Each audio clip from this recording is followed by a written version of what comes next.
Hi everyone, welcome back to my channel. My name is Samantha Moonshine and today I'm going to be doing something a little bit different. I'm going to just be chatting with you guys. I've been noticing, you know how the makeup world, the beauty world is just booming at the moment. I've really noticed a shift in brands that were once really popular, now kind of falling by the wayside and not keeping up with the competition. And we see new brands emerging through the cracks of the other brands not keeping up.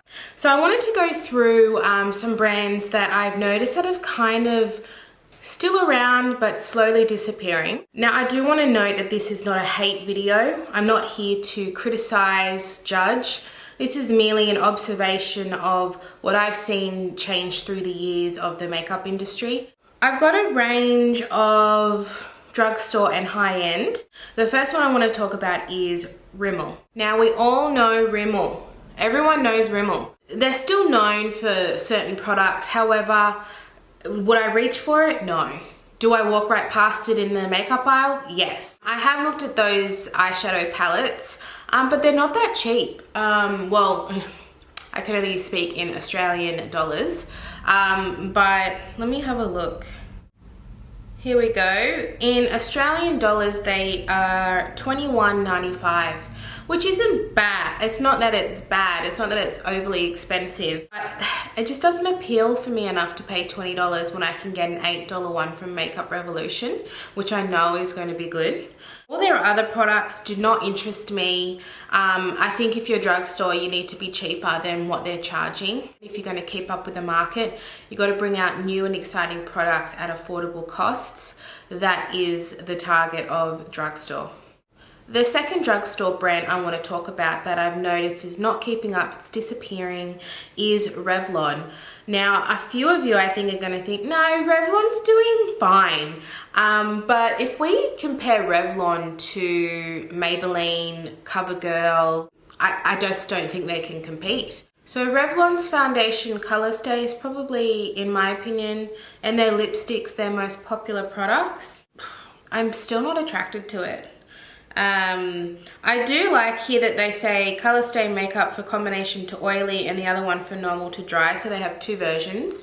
Maybelline is also doing that with their matte versus dewy, which is targeted to two different skin types.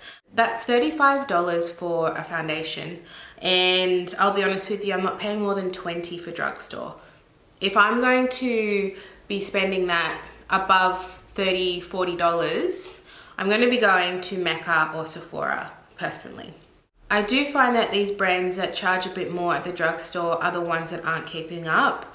Yeah, your Revlon, your Rimmel, bourgeois, I can never pronounce that. But yeah, I don't think it's targeting the young market correctly. If they are trying to, I don't think it's working. You never know, they might come back with this bomb product, but these are massive companies with massive marketing and research teams, so I don't really have sympathy for them if they're not keeping up, because they have the means, the resources, the finances to invest in their company. My third drugstore brand is Max Factor. Who? Max Factor. Yeah, I haven't tried this brand. I have no interest to. They have nothing exciting, in my opinion. Do they bring out new products? I couldn't tell you, because they're not marketing themselves for people to know what they're doing, to show what they're producing. So in my opinion, I think it's actually, like, Rimmel and Revlon I think will stay around, but I think Max Factor is down the toilet, in my humble opinion. Okay, so the final drugstore brand that I think is not keeping up, disappearing, is Bourgeois. Now, I have noticed at Priceline, they are always on sale. And this brand used to be very popular. I remember my mum used to use their blushes. I have their Healthy Serum Foundation, the serum one. Didn't love it, gave it away. They used to be a pumping company, and now they're always on sale. They're not bringing out new products. No one talks about them. I'm not sure what's going on, but I do feel like they might not be doing so well and they might be closing.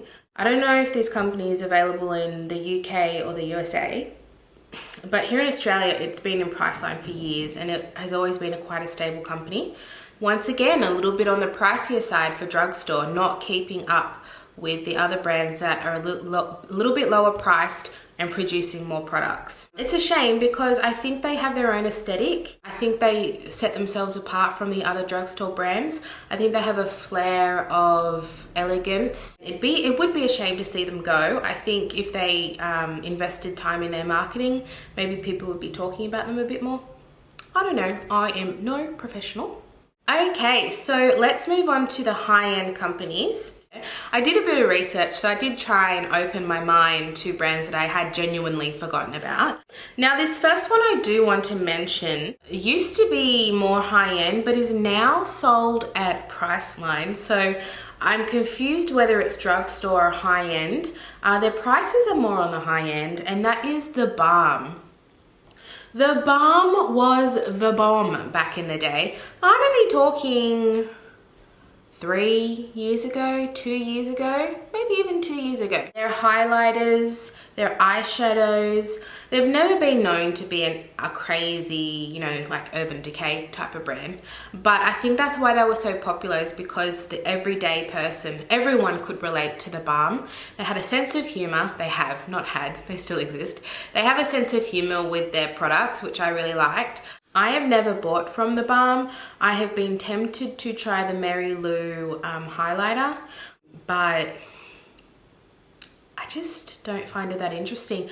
And not only that, they've actually tried to bring out new products, but there was that tea. Let me just look it up. It was called What's the Tea? Hot Tea. So they did try and bring out a new product. Oh, they're sold at Target as well. Target and Priceline. Wow, that's a shift. So for that palette, I'll show it up here or here, and that goes for $49.95 Australian. That's expensive. That's expensive. What do you get? 3, 6, 9 eyeshadows, and I can't even see. For $50, no thank you. Oh, I think there might be a reason why they're going under. This is very forgettable. The concept is cute, but that is about it. That's nothing else going for it. Okay, next brand. And this saddens me to say this, but It Cosmetics. They had such a boom in products with their CC cream. Their brushes were very popular. What do they have? That's all I could think of. But they're just, I don't know what happened. They just kind of, they're falling. I think it's still a well-liked company. Don't get me wrong, like I still like the company, but what I'm saying is I don't see any progression. I don't see them bringing out products that people are excited about. People aren't talking about them anymore. And for that reason, I'm not sure if they're going to be able to sustain themselves. It is a rough market out there in the beauty industry. You have to be jumping over hurdles just to survive. It's an industry I want to be in, but it's a little bit scary sometimes. Another company that I have never used, and it used to be really, really big, is Lorac. Lorac. I don't know how to pronounce it. I'll blame it on my accent. Their palettes look really great. I think if you're a makeup artist, those palettes, very versatile. I think you could do night looks, day looks, bridal looks. My only concern is they're not bringing products out anymore, and if they are, no one knows about it or is excited about it.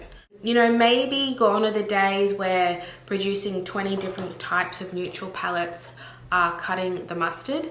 I think you need to start bringing out different kinds of products that are still relatable to your brand's image. However, I don't think Lorac is meeting the market. Okay, Ben Nye. Now, I was hesitant to put this on my list because Ben Nye has its own market in special effects and makeup artistry. So I do understand. I don't think this company is going to go down. I think this is a very stable company. However, people aren't talking about Ben Nye anymore. The banana powder and translucent powder, was it translucent? Was all the rage Ben Nye, Ben Nye, Ben Nye. The reason I put this company in this list is just because people aren't talking about it anymore. There are no new revolutionary products coming out, and they're just not as competitive as they used to be. However, I don't think this is a company that will go under because they have their own market that isn't in the mainstream, you know, like the social media makeup beauty. And last but very not least, I'm really sorry to say this, but Elizabeth Arden, what are you doing? You have so much potential to rebrand yourself. Who was the other company that rebranded? Estee Lauder rebranded themselves so well, and now they are a desired company. They used to be an old lady brand, and now young people are buying their products because they brought out great, new, fresh, young products that can still appeal to the older generations and the younger generations. And that is what I love to see, is a really successful rebranding. Elizabeth Arden, you're not doing it. You're not doing it for me. You're not doing it for the youth. Unfortunately, I can't comment whether this, you know, company would fail. They've been around for so long, and I'm not to say that these products don't have good quality, but the price is really high. You're not bringing out new products that people want, and you're not marketing yourself. So with that, you're going to drop down and not meet the market. So unfortunately, Elizabeth Arden, you're just not my cup of tea. So with that, how do you think my list went? Do we have a bit of a variety? I would love to hear what you think. Leave a comment down below. Please like this video. It really helps. Every like helps boost my video to be seen by the rest of the YouTube community. And that is all for today, and I will see you guys next time. Bye!